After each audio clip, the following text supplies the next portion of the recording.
Hey guys, and welcome back to the Way You Cape podcast. We are here with another episode today.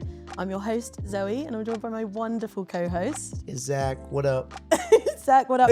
And today we have a very exciting episode because we are joined by a very special guest, Glen Scrivener.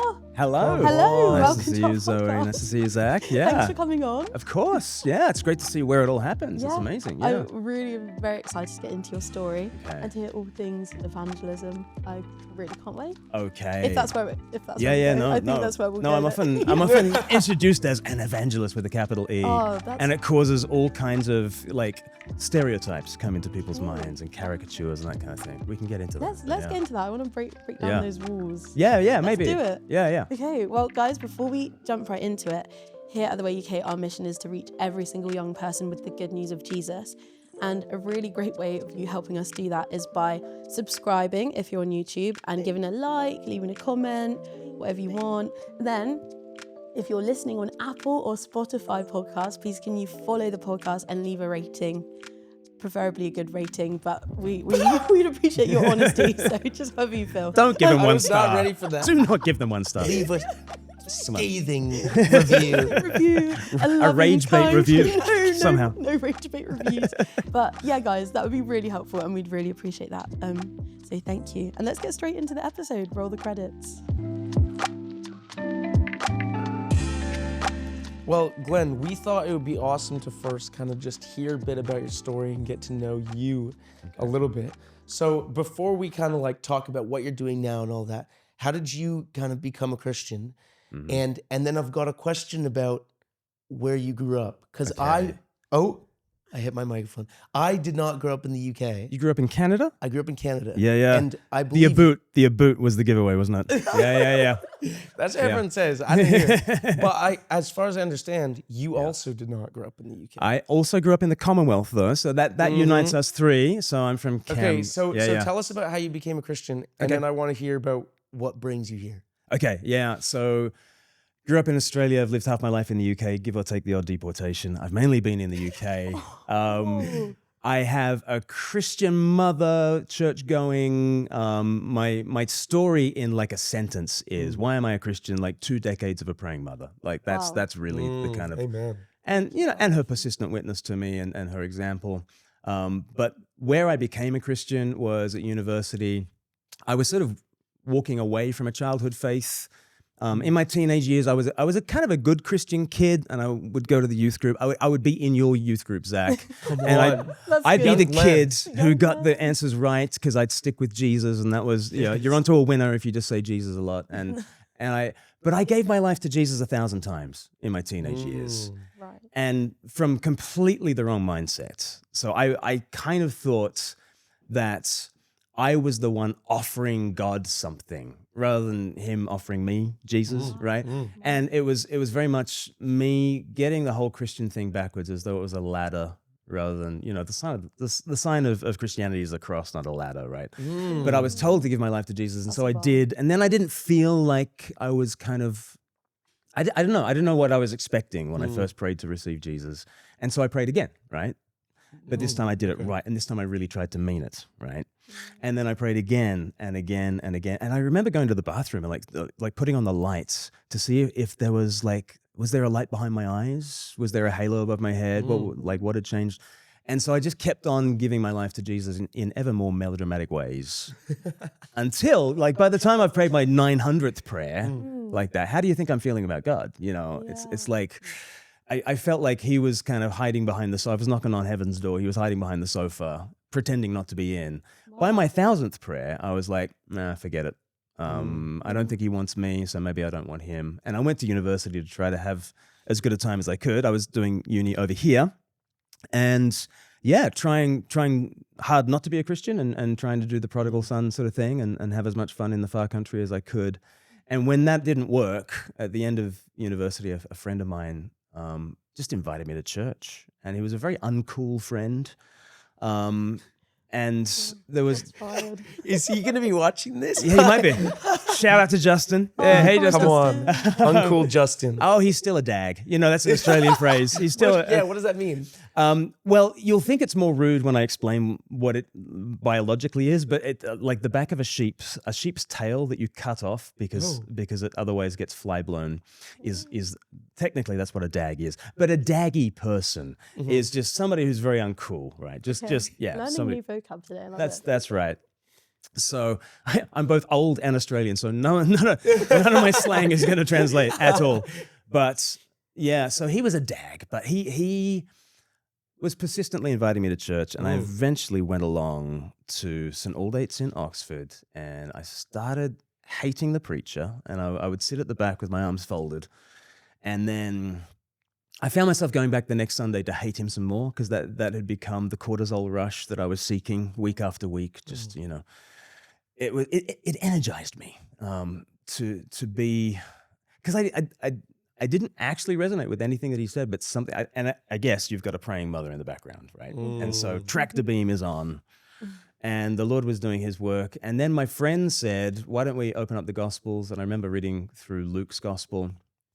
And interestingly, we got to the bit, the Garden of Gethsemane. In Luke's Gospel, it's called the Mount of Olives, where Jesus is praying. He's sweating blood, you know, contemplating the cross. He's about to drink the cup of suffering that the Father is handing to him. And he's saying, take this cup away from me, and yet not my will, but your will be done. And I remember sort of reading this with my friend, and I was like, I can't handle this passage because I just can't do it like Jesus did it. My friend was like, what are you talking about? And I was like, well, you know, when I was a youth, you know, I wore the bracelet, WWJG. What would Jesus do? You know, isn't that what Christianity is? And my friend was like, yeah, kind of, but not really. He was like, do you think you're Jesus in this story? I was like, well, not in every regard, but, you know. But, you know, aren't we meant to WWJD? And he said, Glenn, in this story, you are not Jesus. You are Peter. And what's Peter doing in that story? Like failing, rubbish, snoozing Peter, sleeping through the whole thing. He is not offering his life up to God. Jesus is offering his life up to God for Peter, right? Yeah. And actually, that's how Hebrews picks up on it. Like in the New Testament, like the only other part of the Bible that actually picks up on the Garden of Gethsemane, the one lesson you are to learn is that Jesus is your great high priest when he does that. He is offering prayers up to God in your name and on your behalf. And my friend was saying that to me, and I was like, oh, so it's not my life offered up to God, it's Christ's life offered to God for me. So that ultimately the arrow is not me up to God. The arrow is actually Jesus down to me in the pit where I am. That was just absolutely transformational. And I think the lights went on at that stage. And it absolutely flipped the script on what I thought Christianity was. And I would probably, I don't know when to date my conversion to. Maybe I should date my conversion back to a 13-year-old Glenn, you know, praying at a camp to receive Christ. Maybe I should date it to 21-year-old Glenn finally getting that it's Jesus' gift to me, not my gift to God. But at that stage, it changed everything. And I pretty much instantly became an evangelist. I just instantly became somebody who just wanted to shoot my mouth off about Jesus. Yeah. Who at that point was your evangelism directed to? Like, did you just start telling everyone that you interacted with? Man, everybody. I was insufferable. I still am insufferable like that. You became the Christian dag. Yeah, I was the dag. I was totally daggy. Yeah, exactly. So uncool. So uncool. This motor mouth about Jesus. And like that was at the end of university. I went back to Australia to sort of join the civil service, went on a graduate program. I didn't do any work. I worked for the Australian Bureau of Statistics, which is even less glamorous than it sounds, right? It's like the most dull job I could possibly get. And but I would just spend my whole time just evangelizing my coworkers. I met another Christian who was there, and he said, let's go to out on the streets for our lunch break. And he was used to talking to strangers. And so I was very young in my faith, and he was just like, we're just gonna, he would just walk up to a stranger on George Street in Sydney, right outside the town hall, right in the CBD of Sydney. And he would just say, hi, I'm Paul, this is my friend Glenn, we're Christians, we're just asking people who they think Jesus is, do you have an opinion? And that was literally, they say about, battle plans, they get you into the battle, but then from there on in, you're kind of on your own. Like everything else, that was the script that got us into a conversation. Right. And then who knows where it goes from there. And so very young in my faith, I was kind of doing that. And it took me far too long to figure out that I could do this I didn't have to work for the Australian Bureau of Statistics. I could actually work for churches and do this. And so that's what I started to do pretty soon after that. Wow. Yeah. Do you have a question? Well, I just wanted to, I loved when you said that the cross is a cross and not a ladder. Right. Because that is like literally completely reflects then your like revelation of Jesus as high priest. Because it sounded like you were trying to climb up yourself to get that salvation, but actually Jesus met you by coming down on the cross. Absolutely. Which is crazy. Like, it's I've so never heard good, that. isn't it? It's like, why were we talking about Leviticus before we started filming? We started talking about Leviticus. Because somebody messaged and asked if we had any resources, but we don't. So I'm pointing them to the Bible Project. We do now, right? Because like I'm reading through Leviticus at the moment, and like you get to the heart of Leviticus is like the Day of Atonement, where the great high priest Aaron, he dresses up like Jesus. He's playing dress-ups, okay? And he's anointed with this insane amount of oil. It's like 5 liters of oil is kind of like poured on his, like when you actually do the maths and figure out what's happening, it would have blinded the guy, like that much spiced kind of oil as he's anointed. Other people get anointed in the Old Testament, like kings get a little bit of oil, right? And prophets sometimes get a little bit of oil. But when you think of the anointed one, really, you should be thinking about what the priest is, because the priest is really anointed. He's filled to overflowing with the oil, which is always a sign of the Spirit, like throughout the Bible, Old Testament, New Testament. And so what is Aaron doing? He's dressing up like Jesus, the Christ. Christ just means anointed one, right? And everything he does as he lays his hands on the head of the scapegoat and kind of sends it into the wilderness, carrying the sins of the people, and he kills the other goat. And it's fascinating. One of the goats is called the scapegoat. And essentially the other goat is kind of called the Lord. Like you cast lots for the goats, and like one of them is for the scapegoat and the other one is for the Lord. And so literally like Aaron is kind of laying his hands on the head of this goat that is kind of called the Lord. And the next thing he does, he puts a knife to its throat and the blood flows out, right? Because our sin is serious. It demands death. The life is in the blood, says Leviticus. And so what does it mean to walk away from a God of life? It means you're walking into death. What does God do about it? He enters into our death. And so you've got all these pictures of Jesus. Like Jesus is pictured in the high priest who's doing this. He's also pictured as the sacrifice. He is the God who walks into our death and takes it on himself. And then having made these sacrifices, Aaron goes into the most holy place, the presence of God. And he shows God the blood. And like, humanity's sin deserves death. Death has been given, right? And so he offers to God the perfect atonement for us. And then the detail that I love about Leviticus is the high priest has these jewels on his heart, and they represent the 12 tribes of Israel. And so he's carrying God's people on his heart into the presence of God. So no wonder then in the New Testament, like Hebrews says, since we have a great high priest who has gone into the heavens, Jesus, the Son of God, let us boldly approach the throne of grace to receive mercy in our time of need. And it's like Jesus has made the sacrifices. He is the God who has entered into our death. He's also, having been sacrificed, he's also the priest who has ascended up into heaven on my behalf. And I'm just like a spectator in the whole thing. If I'm an Israelite, like how have I made atonement? I haven't made atonement. The priest has done it all. And it's a day off. The Day of Atonement is a total day off. You are not to do any work at all because you are just a spectator as you watch your high priest do everything for you. And when you get that, it just transforms everything. It's not me climbing into God's presence. It's Jesus going up there on my behalf. He's carrying me on his heart. He's praying at the right hand of the Father. I don't have to yell up to God. Jesus is whispering in his ear and he's saying my name. And you're like, when you get that, it changes everything. And how did that impact how you evangelize then? Because like that, I mean, is like life-changing. Well, I think you've just experienced, I've just evangelized you. Right? You very much has. Right. And I'm an indiscriminate evangelist. I don't care if you're a Christian or not. You're going to get something like that. Right? What do you mean indiscriminate? Like I don't discriminate between Christian or non-Christian. It's not that the non-Christian needs evangelism and the Christian needs discipleship, as though those are really radically different things. Because when we do that, then we basically give to non-Christians good news, and we just give to Christians like do better, right? like kind of wrap them on the wrist and say, be more Christ-like. Whereas I think, what is pastoral care? Pastoral care is evangelizing Christians. And what is evangelism? Evangelism is pastoring non-Christians, right? And it's the same message, right? It's the same, because what do you need if you're feeling sluggish in your spiritual life, right? What do you need to be a better Christian? Like less of the just laying down the law. What you need is to hear about Jesus, your great high priest, again and again and again. And as I evangelize you again and again and again, that's pastoral care.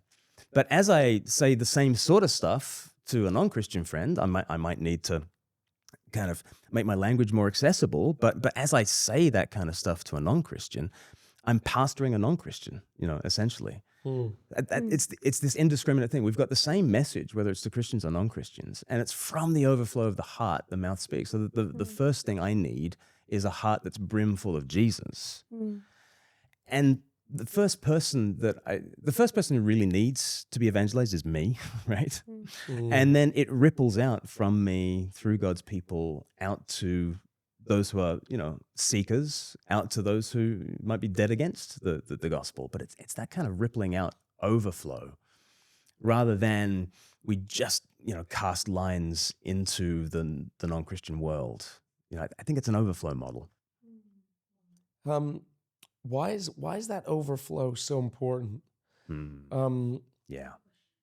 Because I think something that we were talking about literally just before we started recording was that I have this theory that evangelism is like the most talked about and least practiced thing in the church. Right.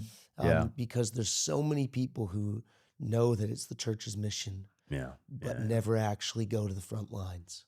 Yeah. And so I guess my question is, like, why is that so important? Yeah. And if you could explain to someone in like 90 seconds why that's incredibly important, what would you say?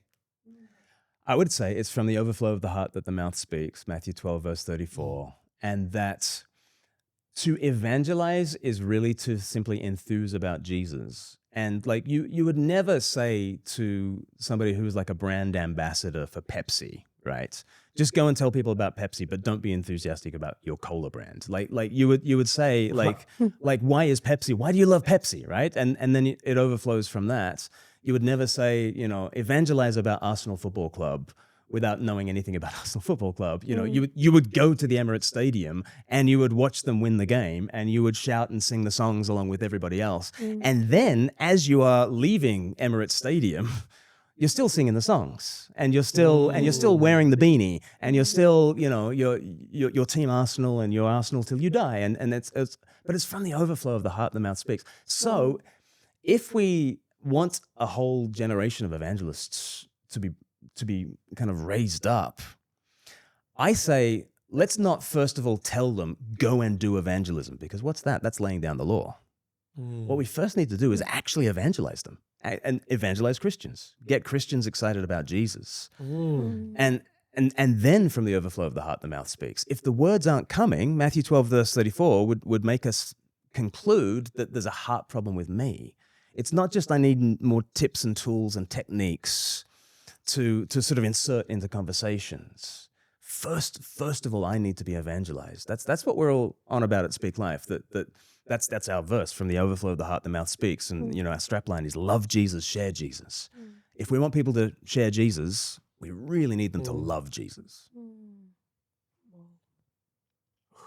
That was so many bars. So what I'm hearing is, step one of evangelism is being captivated by Christ. Wow. That's a much better way of saying it. Yeah, there we go. Yeah. And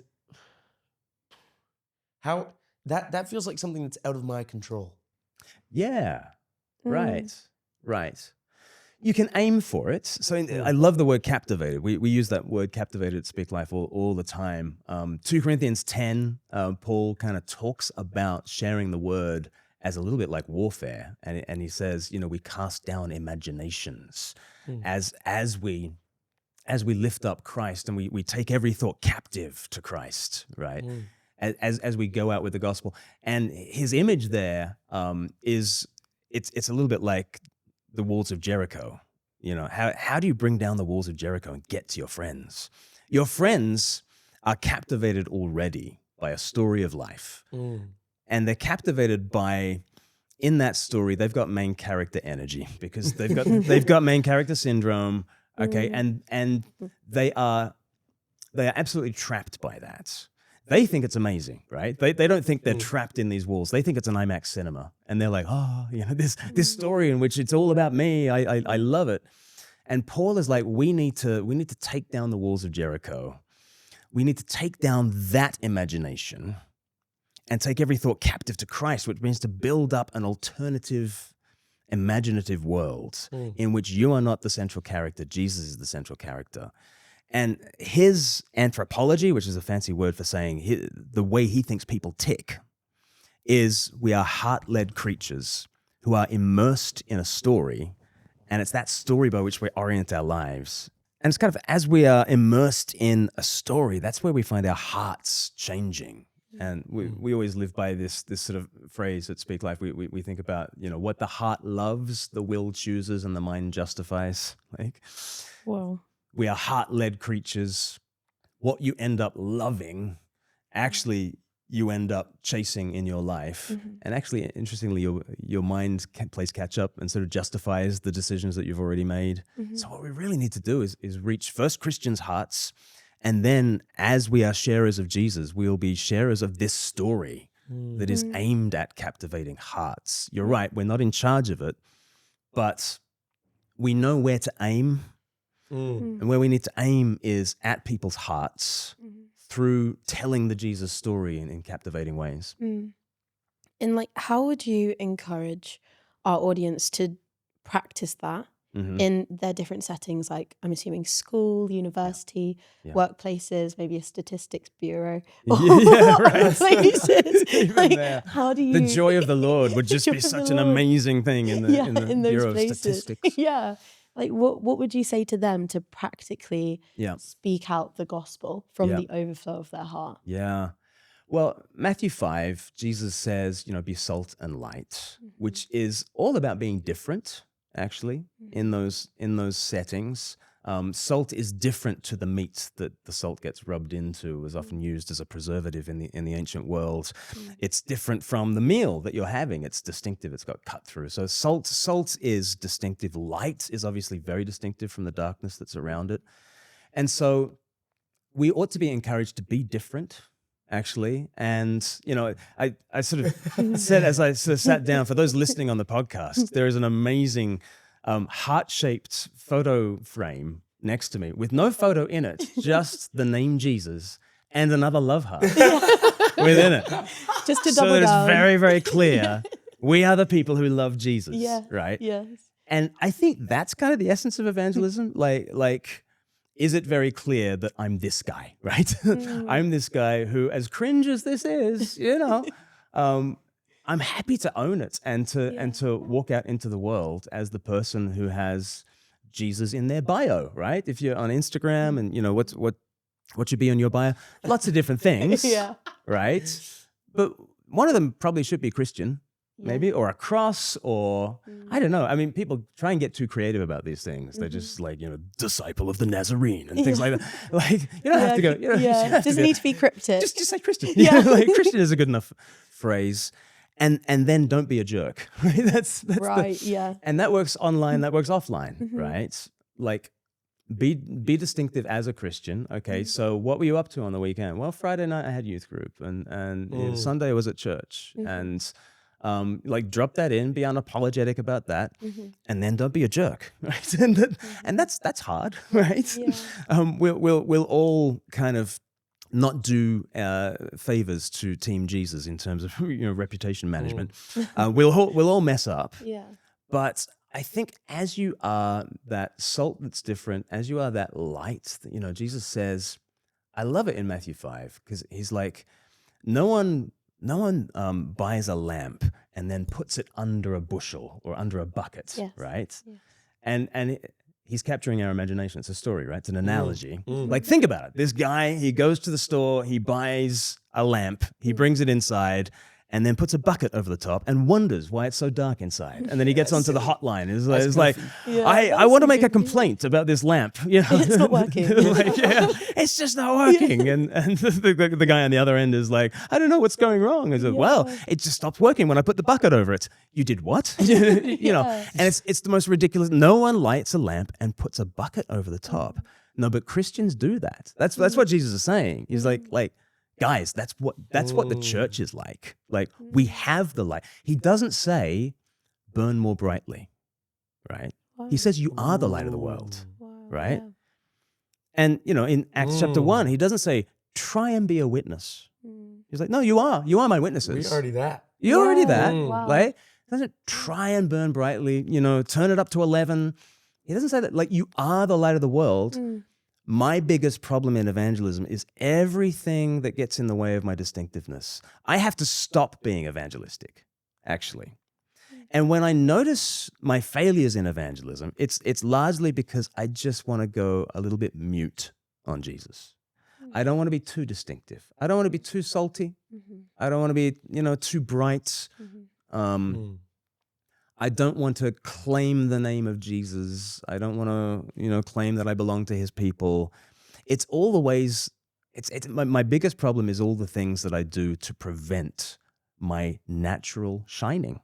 Because Christians do naturally shine in lots of different ways. And one of the things I love to do with people is I'll say in front of a group, if I'm doing some evangelism training, I said, you know, so-and-so just introduced me as an evangelist. Let's just workshop. What are all the word associations you have with the name evangelist? Like, think of your archetypal evangelist. What are you thinking of? And they come up with this reptilian figure with fire in their bellies and probably some personal hygiene issues. And they're thumping a Bible on a street corner with a megaphone. And, you know, the end is nigh, and all that kind of stuff. And I'm like, okay. It's like, this is really hurtful because I just told you I am an evangelist. That really hurts my feelings. But of course, it doesn't hurt my feelings. I'm an evangelist. I have no feelings. Like, this is the caricature evangelist doesn't, right? But then what I say is, okay, turn to your neighbor and just describe to your neighbor someone who's helped you be the Christian that you are today. Someone in your spiritual journey that helped you go from darkness to light. Just pick someone and then describe them to your friend. Wow. And so they just break up into groups for a couple of minutes, and I get them to feed back into the room. I was like, "What adjectives are you using now? What describing words are you using now?" And then they're like, you know, some people were very bold. Some people were the very quiet lamp shining in the corner, so that when life got difficult, the non-Christian friend knew, I need to go to Sally, because Sally's the sort of person that can handle this darkness, because she just glows in the corner. You know, you don't have to be the dazzling light. You could just be the glowing light in the corner. There's lots of different ways of being an evangelist, right? And I think, like, knowing that enfranchises people a whole heck of a lot. And then if you want, I can get into some little things that you can sort of scatter some seeds into conversations if you like. Okay, But, let's definitely get into that. Yeah. But I have this thing about, like, jarring evangelism. Right. Mm-hmm. Where it's just like, Right. this is just not the vibe. Like, a man's pulling up to a party and like trying to talk to everyone about Jesus, and it's super jarring. Yeah. And sometimes I think, like, I'd almost just rather you just be that quiet light in the corner. Yeah. Yeah. Do you think that's valid, or is that just my own like fear or not wanting to be cringeophobia? Like, yeah. Cringeophobia. Well, as Christians, we've got to lose the cringeophobia. You know, we've got to happily, you know, like own the love heart. I love Jesus, and you know, it's Jesus till I die. We definitely need to do that. But I think the cringe thing that you're describing one of the problems with that is it can sound manipulative. Yeah. As though we're trying to have a conversation and you're just constantly trying to shift the gear into this Jesus thing. When one of the things that can communicate is that Jesus is this little niche figure over here. I need to take the conversation. We're having a conversation about love and relationships over here. And if my vibe is then to go, hey, forget about that. You need to know about the cross, jarring. But isn't there a way of saying, that's what I love about Jesus. Like, he doesn't just talk about love. Like in the Bible, he's not just a love poem. God doesn't just send us down some like an ode. Like God sends us down now like the Jesus who like stoops and serves and suffers, and that for me is a much better demonstration of love, don't you think?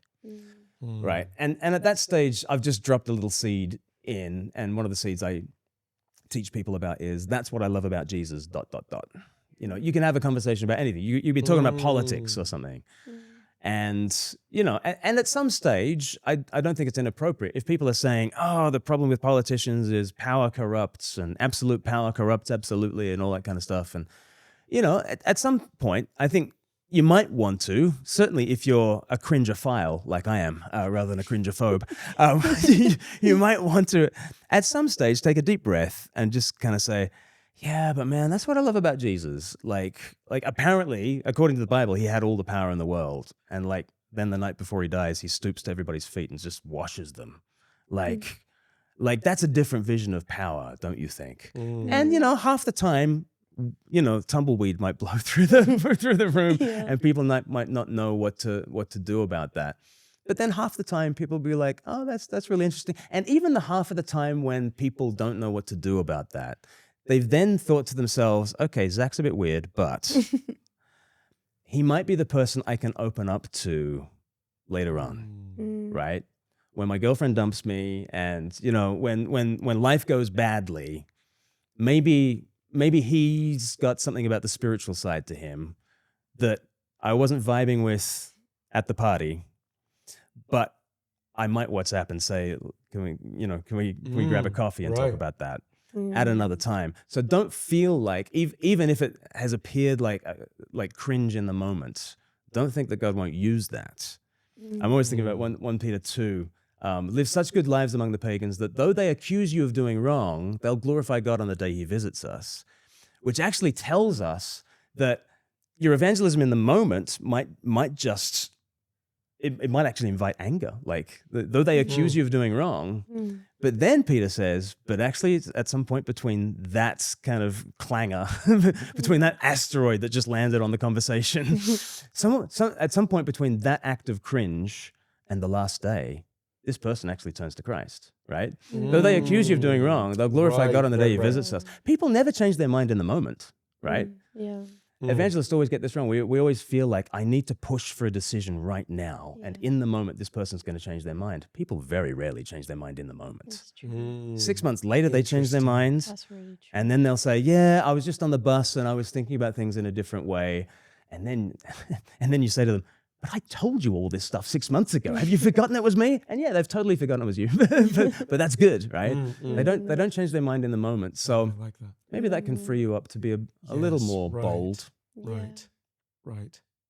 Okay. I would love to hear, because you kind of like very briefly mentioned when you first came into the studio about creative forms of evangelism. Right. And obviously there's so many avenues of sharing Jesus and the gospel, good news, with someone nowadays.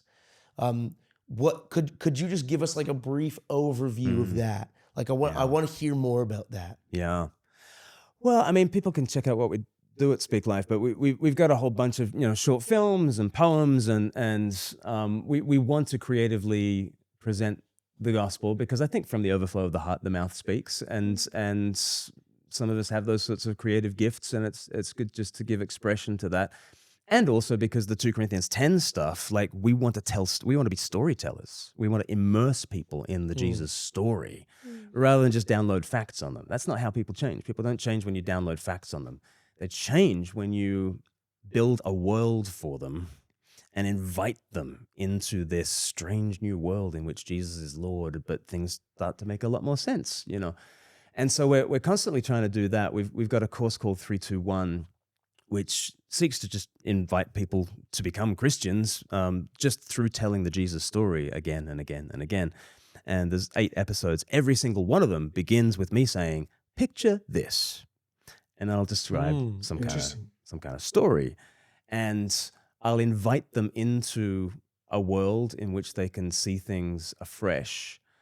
And you might think that storytelling at that point is a kind of a poor substitute for real evangelism. Like people kind of have that view. They kind of think, well, real evangelism is just telling people 6 truths and asking the hearer to tick off those 6 truths and affirm them. And storytelling, well, it's an interesting hook and it might keep people's interest so that you can go back to the 6 truths. I think storytelling is the most aggressive form of communication you can ever do to somebody. Like if I tell you some truths, I might be trying to take the intellectual high ground. If I tell a story, I'm taking all the ground, right? Because I'm basically saying, shut up and listen, right? Like once upon a time, there was a king and he had this kingdom and there was this and there was that. And you're just a spectator, like at that point. And I am setting the terms for everything that's about to happen in this story. Like think of Nathan going to David to convict him of sin, right? David has just committed murder and adultery. And imagine you're Nathan, you're the prophet who's got to go to the king who doesn't think he's done anything wrong.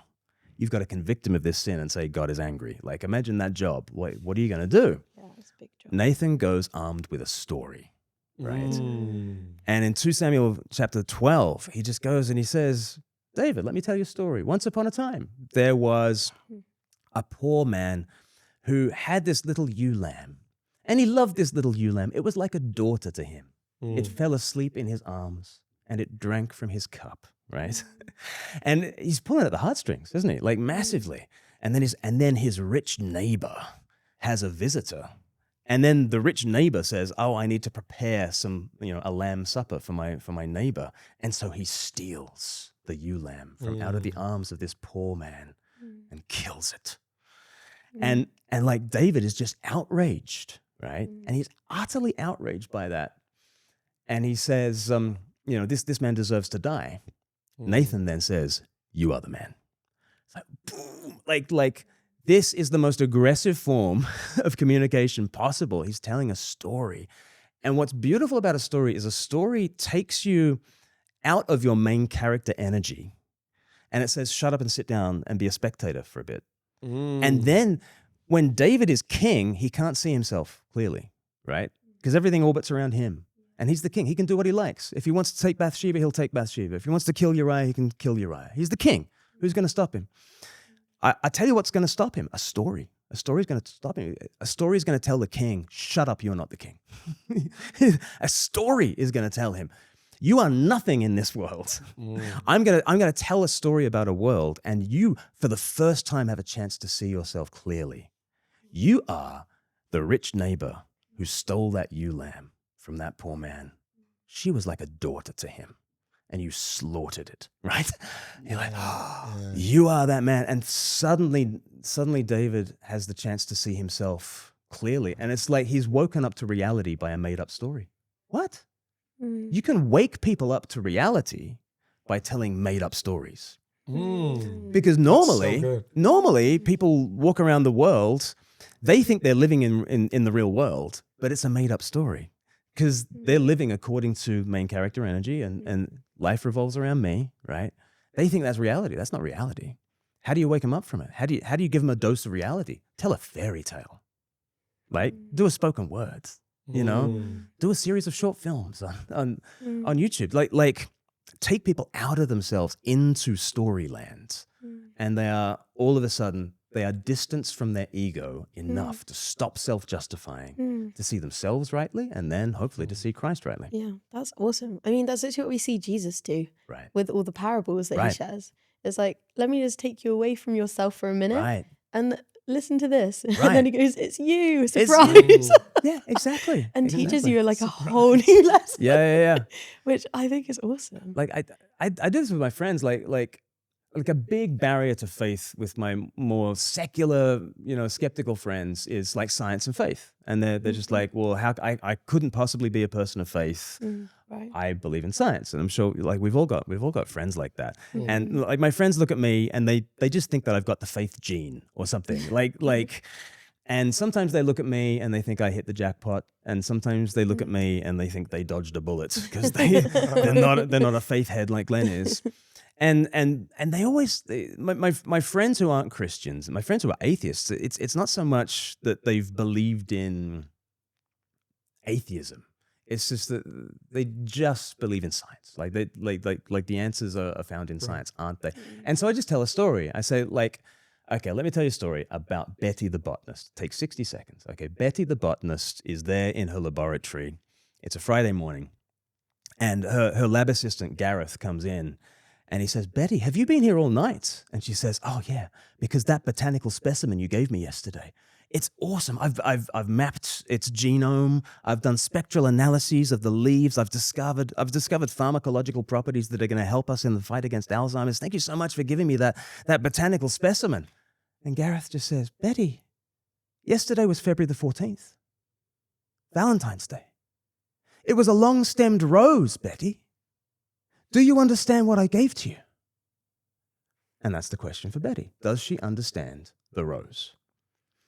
From one point of view, she understands the rose better than anyone else ever has. She's a genius when it comes to the rose. In another sense, Betty is a moron, right? A total and utter moron. And you get it. She missed the whole point. She missed the whole point. Genius in one area of life, utterly missing the interpersonal thing that the rose was all about. And then you just say, what if this world is like that rose? Wow. What if it's a love gift from somebody who's just trying to communicate that he loves you? And all you're doing with it is going into the laboratory and mapping the genome. And you're like, well, you can do that. And actually, Christians have been at the heart of the scientific enterprise like from the get-go. Great. You can do that. But if you think that science exhausts the meaning of this world, you're like Betty. Betty just thinks that mapping the genome exhausts the meaning of the rose. It doesn't exhaust the meaning of the rose. There's so much more to that rose than a scientific analysis would tell you about. And what's great about that is that you can do what Nathan did to David about people, because then your friend, they will sort of say, yeah, but science. And then you can just say, don't be a Betty. Don't be a Betty. Right?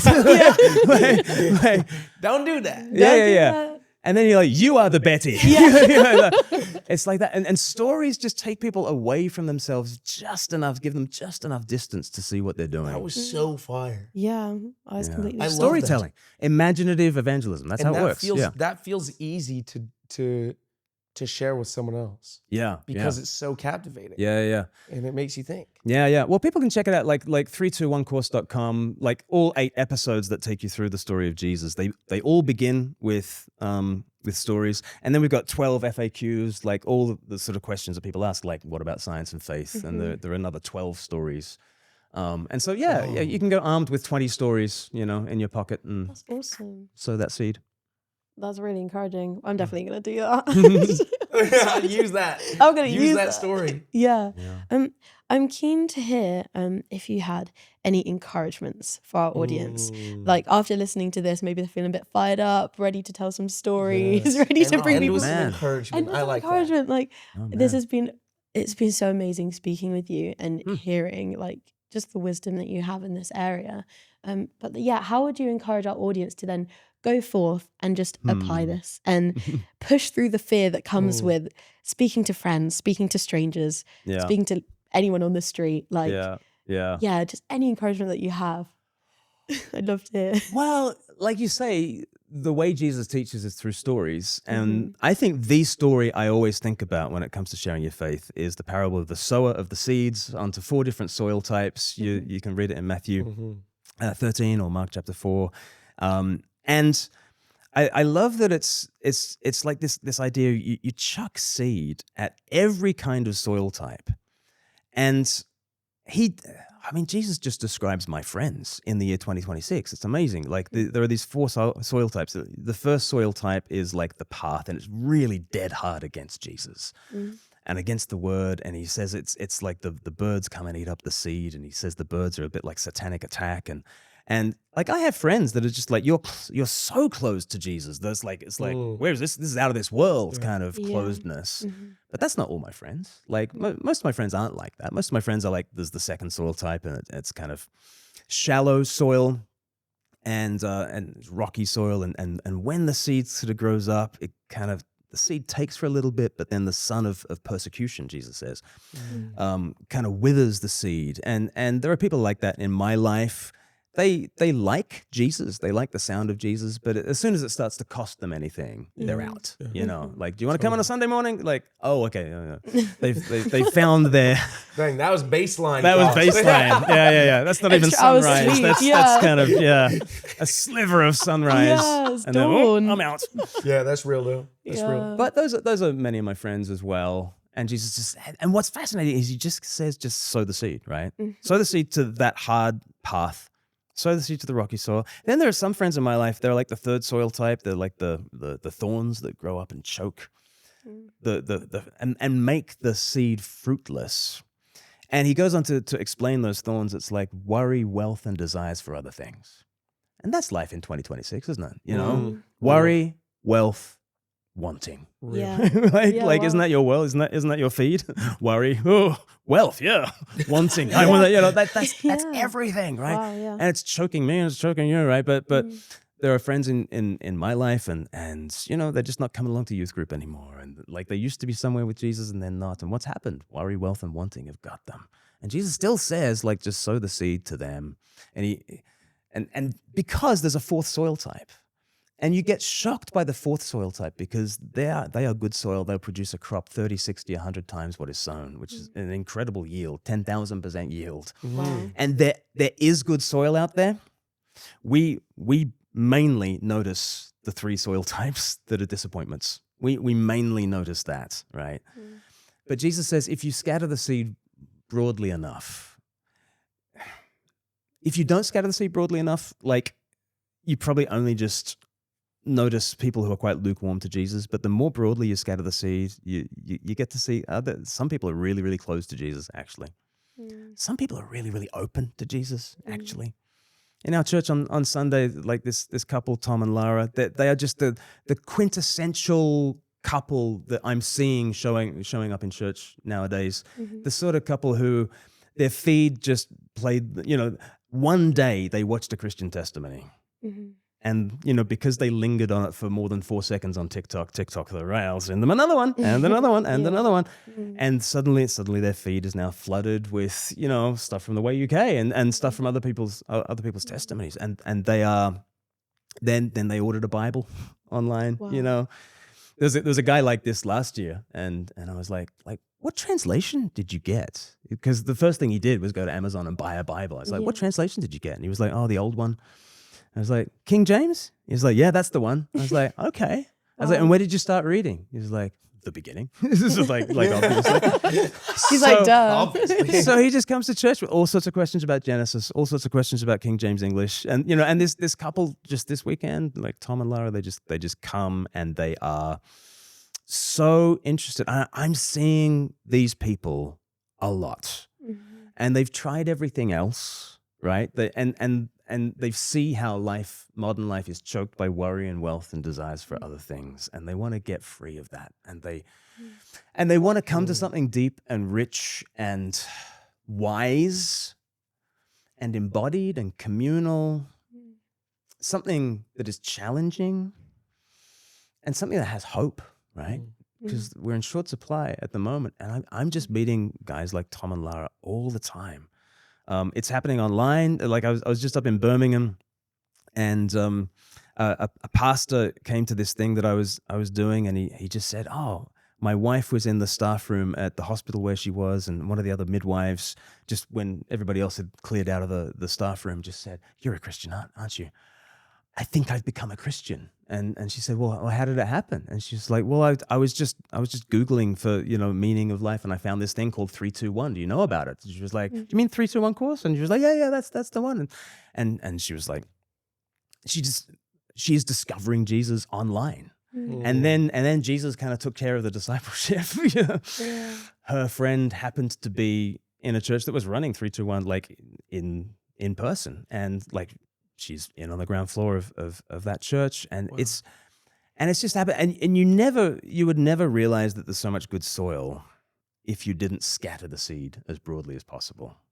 Yeah, and so I think that's the encouragement, and it won't always go brilliantly, right? There's three out of the 4 soil types will disappoint you, right?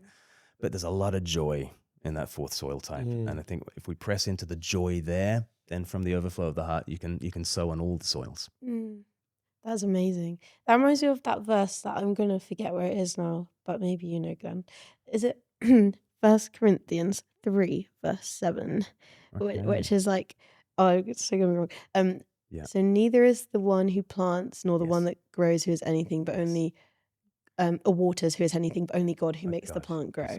Yeah. I think you have to fact check me, guys. But That is, yeah, exactly. It's God. But that's literally like what you're saying. So your job is done in sowing the seed, and then God gives the growth. Yeah. And again, it's not instantaneous. Like people very rarely change their mind on the spot. In the same way, you don't plant a seed and go, "Where's the tomato?" Right? I planted the seed. Where is it? But once you've planted the seed, like it's kind of in God's hands, which is great. Which is amazing. Those are the safest hands for it to be in. Amen. You know, you don't manufacture. We're not into manufacturing. Like we're into agriculture. And once you've sown that seed, job done, well done, good and faithful servant. You can move on. Yeah, that's so encouraging. I feel very encouraged. Oh, good. Thank you very much. Glenn, thank you so much for coming on to the podcast. Absolute pleasure. So grateful to have you on. And guys, we just thank you for listening, and we hope you feel blessed by everything that Glenn has shared today. Have a wonderful rest of your day or night or whenever you're listening to this. And just be blessed. And drop a comment below if you'd like. What should they comment? Surely like 1 sentence Fuck testimony. It. Yeah. Fuck it. You went way more jokes than I went. I was like, oh man, run that. Yeah, no, let's do both. Let's do a 1 sentence testimony and then the emoji that goes like this. Reply to the testimony with a clock in. That makes sense It's of the good. emoji now. It's all coming into place. Wow. Well, guys, we'll see you on the next episode. Bye. All right.